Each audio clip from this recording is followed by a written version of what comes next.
Olá, meus queridos alunos do sexto ano, tudo bem? Vamos lá então. Hoje eu vou corrigir alguns exercícios com vocês. Então, na sua casa, é claro, né? Pega o livro de história, página 7. Estou na página 7. Olha que interessante. O exercício que tem na página 7 sobre o Egito Antigo está falando sobre o rio Nilo. Lembro que eu falei para vocês que essas primeiras civilizações eles dão muita importância ao rio. O rio é considerado como se fosse um deus. Tá? Então, de que maneira o rio Nilo é apresentado nesse hino ou oração? Tá? Então o Nilo é apresentado como um tipo de divindade que por meio de sua vontade traz vida ao Egito.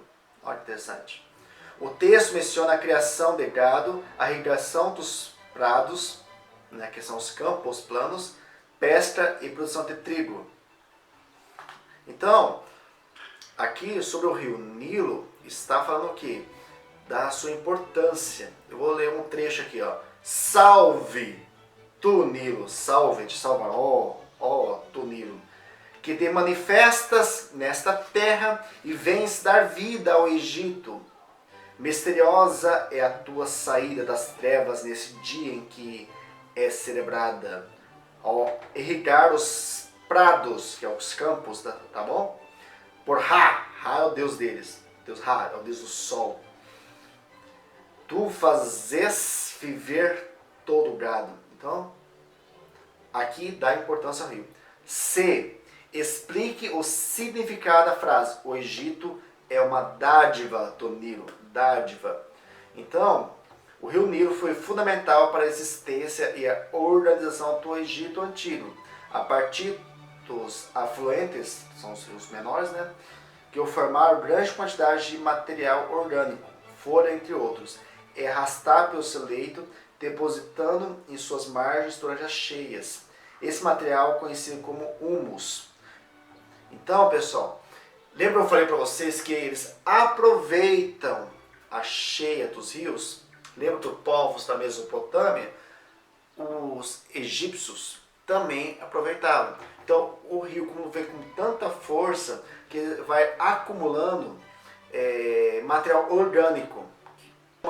Nós entendemos que é humus, né? Que é como se fosse um adubo. Depois que passa esse processo de cheia, a terra fica rica para plantar. Então, quando fala dádiva, então vocês colocam assim, que é como fosse um presente dos deuses para os egípcios, para os egípcios.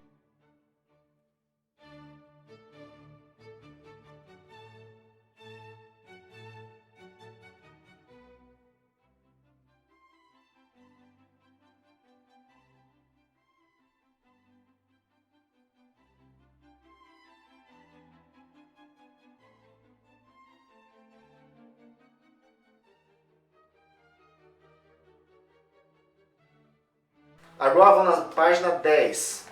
Na página 10, meus queridos, na página 10, 2. No estudo da história existem diferentes interpretações, por isso novas pesquisas podem trazer informações mais claras a respeito de certos temas. No que se refere ao estudo do Egito Antigo, identifique pelo menos 2 exemplos de assuntos que ainda dividem os pesquisadores.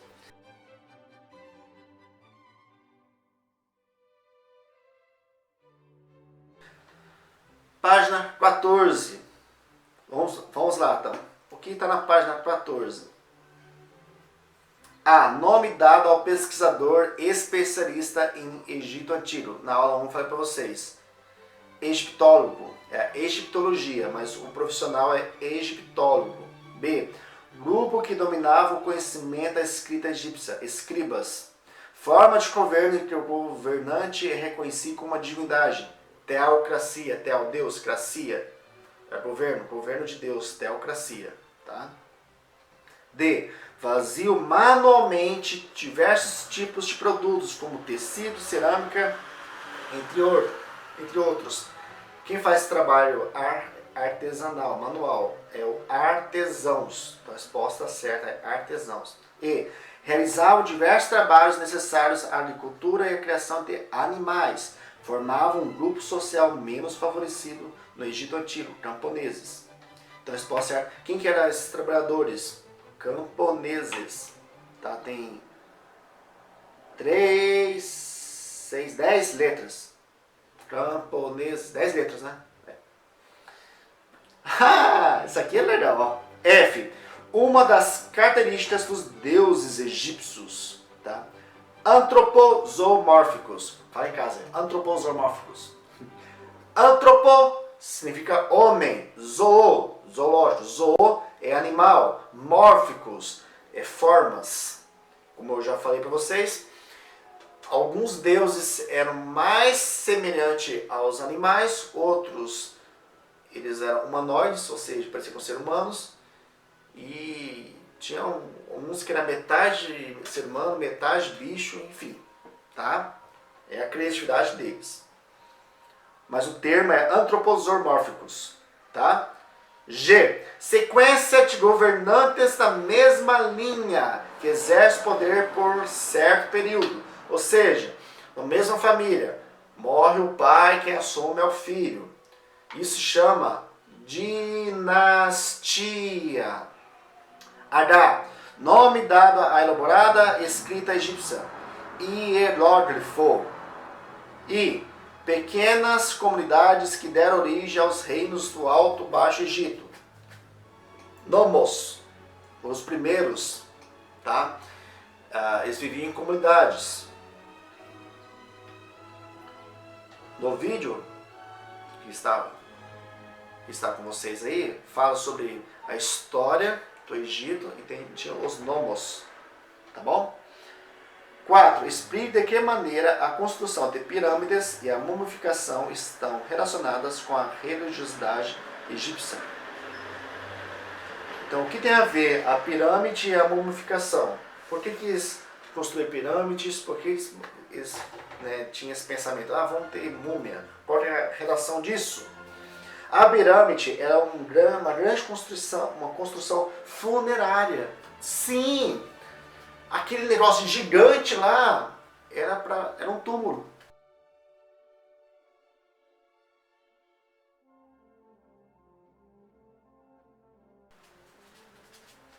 Estranho, né? O faraó ficava lá dentro. É um túmulo. Cujo objetivo era imortalizar a figura do faraó. Já o processo de mumificação envolvia a ideia de que o corpo deveria permanecer no melhor estado possível para receber a alma e o espírito quando retornasse. Eles tinham a crença, assim, eles acreditavam assim, que a pessoa morre, o seu espírito vai para algum lugar e depois pode retornar ao corpo. Ao retornar ao corpo, o corpo tem que estar em bom estado. Esses são exemplos que mostram a força da crença na vida após a morte entre os egípcios. Eles davam muita importância à vida após a morte. Página 15. Para um egípcio antigo, ter uma vida honesta e verdadeira só faria sentido quando ele considerasse a vida após a morte. Sim ou não? E aí? Aqui na imagem da página 15, como vocês podem observar, isso aqui é o deus Anubis. Tá? A cena do livro dos mortos elaborada na cidade de Tebas, no Egito, aproximadamente 1070 a.C. Tá? Então, isso aqui acontece o quê? Para eles, vou dar um exemplo, um faraó. Um faraó, na crença deles, poderia ter privilégios se eles tivessem uma vida honesta. Tá bom? O que seria uma vida honesta para eles? Seria você saber governar o povo sendo justo. Tá bom? Quando eles morriam, chegava lá o deus Anubis, no processo lá, aí era arrancado seu coração. Se o teu coração fosse mais leve do que uma pena, você teria benefícios, dentre deles até voltar à vida, tá? Mas se teu coração fosse mais pesar que uma pena, gente, o coração vai pesar que a pena, né? Mas enfim, é a crença deles. Não retornaria à vida, tá bom?